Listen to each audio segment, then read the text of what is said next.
Pour tous, Barça Atlético, Atlético de Madrid Barça, c'était un bon match de Liga ce dimanche. Et en fait, avant de parler du mec, tu peux pas ne pas parler de lui. Il faut que je vous dise que j'ai vu en première mi-temps. En fait, je trouve que l'Atlético, ils ont vraiment étouffé le Barça pendant 25 minutes sans vraiment mettre une pression de dingue parce que tu sais, le championnat espagnol, il n'est pas aussi intense que le championnat anglais pour citer celui-là. Mais ils les ont empêchés de sortir de leur zone pendant 25 minutes. Ils avaient vraiment les mains sur la gorge des Barcelonais. Et le Barça a dû son salut à Ter Stegen parce que l'arrêt qu'il fait sur la frappe où le ballon est en train de lui passer entre les jambes, il met sa main arrêt réflexe. C'est incroyable. Ce type est en train de faire une saison de fou. Mais depuis quelques années maintenant, Ter Stegen, je me demande si c'est pas le meilleur gardien du monde parce que les choses qu'il fait, c'est exceptionnel. À chaque fois, il fait des arrêts de très très grands gardiens qui rapportent au Barça des points.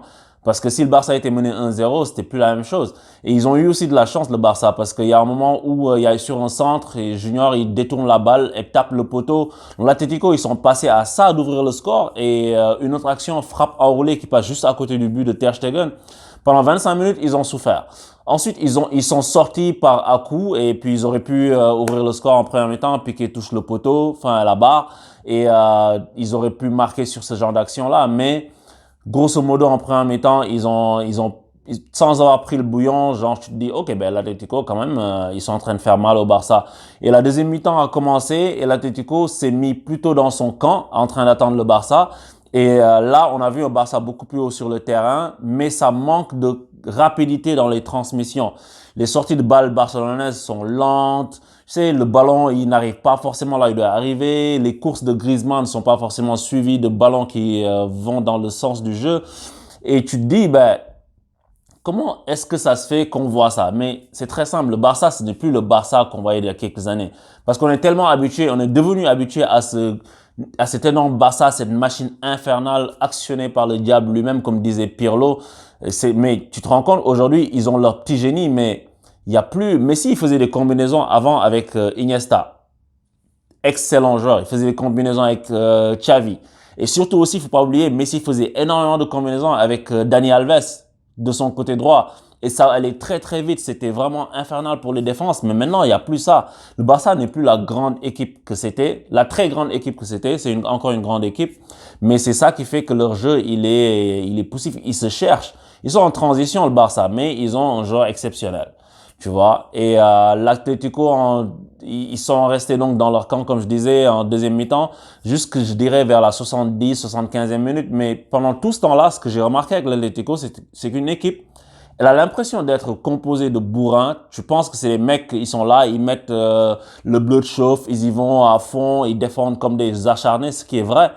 Mais techniquement, ils ont une grande qualité, les gars. Pour sortir le ballon entre Thomas Partey ou Herrera au milieu de terrain pour quand il y a une situation de relance, de transition dans des petits espaces, les trucs qu'ils font, c'est fabuleux.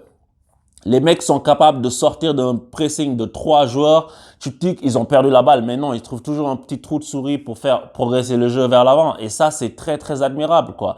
L'Atlético, c'est vraiment une équipe de gars qui savent jouer au ballon. C'est pas juste des mecs qui sont là pour mettre le bus. Et devant, tu as un mec qui symbolise ça, Morata. Il a un jeu dos au but qui, moi, ne cesse de m'impressionner depuis des années. Morata, il peut être dos au but, tu peux le prendre en marquage, le pressing très serré, il va réussir à se retourner, le mec. Le mec, il peut dribbler dans une cabine téléphonique. C'est la vieille expression. Mais moi, c'est l'impression que ça me donne. Les mecs, ils arrivent toujours à progresser avec le ballon. Tu peux rien faire contre ça. Et ça, c'est fabuleux. Donc, je pense que l'Atlético aurait mérité quelque chose dans ce match. Ils n'ont pas mérité de perdre. Et surtout qu'ils sont tombés sur un Barça sans énormément d'imagination. Mais le Barça a un génie. Le Barça a un lutin qui sort, c'est le génie d'Aladin. Tu frottes la lampe 3 fois, je sais pas ce que tu fais, mais le mec, il est là. Il est là sans avoir fait un match énormissime, sans avoir été flamboyant à mon sens. Messi, Lionel Messi, encore une fois, lui, sur une action combinée avec Suarez, avec qui il s'entend, mais c'est fabuleux là, entendre ces deux-là. Combinaison, rac, tac, tu sais, le mec lui remet la balle et Messi, il met un de ses plats du pied dont lui seul a le secret. La balle va jamais super fort, mais il la place de telle sorte que tu peux jamais rien faire. Tu te dis, mais comment ça se fait que le ballon rentre, mais tu peux rien faire. Le mec est un génie. Le mec est juste trop fort, en fait. Tu sais, il peut passer à travers et puis il sera toujours là pour marquer. Il marche, mais tu peux pas le stopper. Et ça fait que le Barça revient à hauteur du Real. Ça fait que les gros sont au rendez-vous. Et comme je vous avais dit en début de saison, malgré le fait que ces équipes-là, elles sont en train de souffrir, elles sont en train de ne pas gagner des matchs. On a vu le Barça perdre beaucoup de matchs en début de saison pour leur standard, le Real aussi. Mais ces équipes sont encore là et ces équipes vont se tirer la bourre jusqu'à la fin. Et ça, c'est ça qui fait aussi l'attrait du championnat espagnol, parce que c'est un championnat où en général, tu avais Real et Barça qui gagnaient et tout le monde était à 20 points. Ça, c'était pas intéressant. Mais là, en fait, les autres équipes suivent. Et puis, le Barça, Real, ils perdent, mais ils réussissent quand même à tenir le bon bout. Donc, ça montre que ça reste intéressant. Donc, on va voir la suite. En tout cas, sans avoir vu un match exceptionnel, j'ai pris du plaisir quand même à voir une intensité tactique, parce que elle n'a pas été physique, plus tactique de la part des deux équipes. Une grande discipline et c'est ça. Et sinon, en Angleterre, il y a un truc dont je voulais parler parce qu'il y a quelque chose de majeur qui s'est passé ce week-end. C'est que on a vu, encore une fois, comme City a du mal. Et là, Liverpool qui gagne. Sur le fil Liverpool, ils ont beaucoup souffert aussi. Ils gagnent 2-1.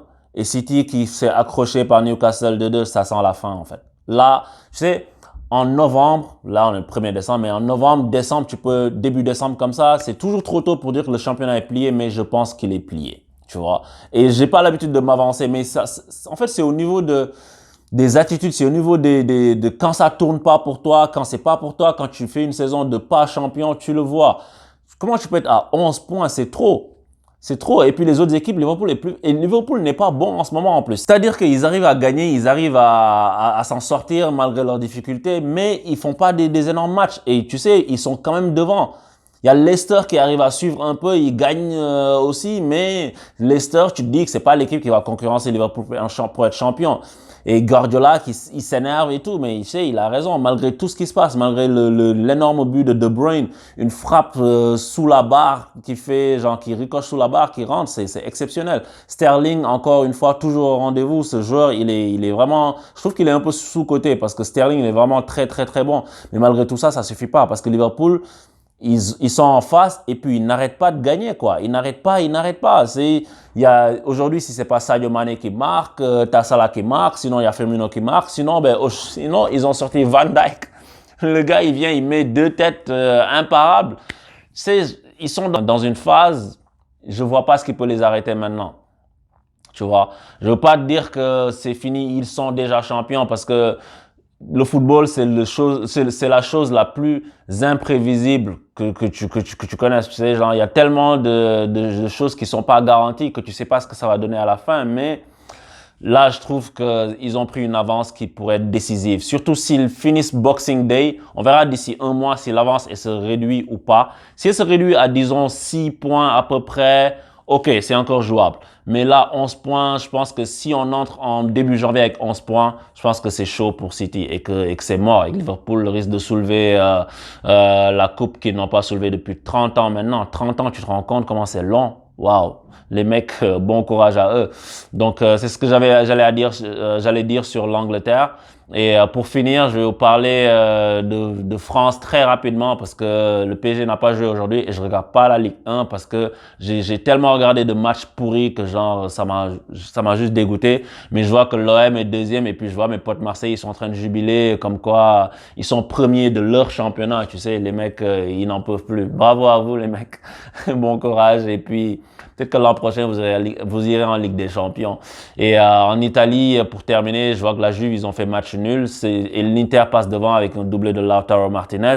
Ça me plaît parce que les saisons précédentes, on a vu la Juve tout le temps caracoler en tête avec 4-5 points d'avance, 6 des fois, et puis irrattrapable. Au moins là, ils vont avoir quelqu'un à qui parler parce que Naples, ils sont un peu largués avec tous leurs problèmes de mutinerie en plus qui s'en suivent. Donc c'est ça, 11 pour tous. Abonnez-vous, je vous revois bientôt pour de nouveaux débriefs. Activez la cloche et puis à bientôt. Parle-en à tes amis. Ciao.